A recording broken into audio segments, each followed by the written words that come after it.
नगरामधील भरतपूर नगरमध्ये कौटुंबिक वादामधनं दगडफेक झालेली आहे। दगडफेकीमध्ये एकाचा मृत्यू झालाय, 4 जण यामध्ये जखमी झाल्याची माहिती आहे। जुन्या कौटुंबिक वादामधनं 2 गटांमध्ये तुफान हाणामारी झाली। हाणामारीचं रूपांतर दगडफेकीमध्ये झाल्यानंतर परिसरामध्ये प्रचंड तणाव निर्माण झाला। जखमींवरती जळगाव शासकीय वैद्यकीय महाविद्यालय या ठिकाणी उपचार सुरू आहेत।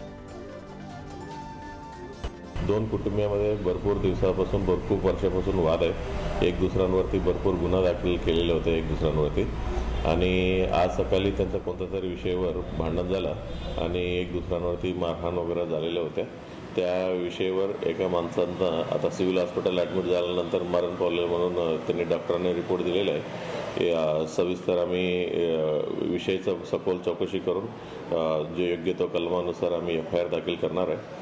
आणि ही काही राजकीयाचा काही संबंध नाही आहे, आजचं इलेक्शनचा विषय पण काही संबंध नाही आहे। कोणी कोणत्याही विषयावर अफवावर कोणी विश्वास ठेवू नये। सर्व लोकांनी आपल्या घराच्या बाहेर येऊन वोटिंगच्या प्रक्रियेमध्ये तुम्ही सहभाग व्हावी।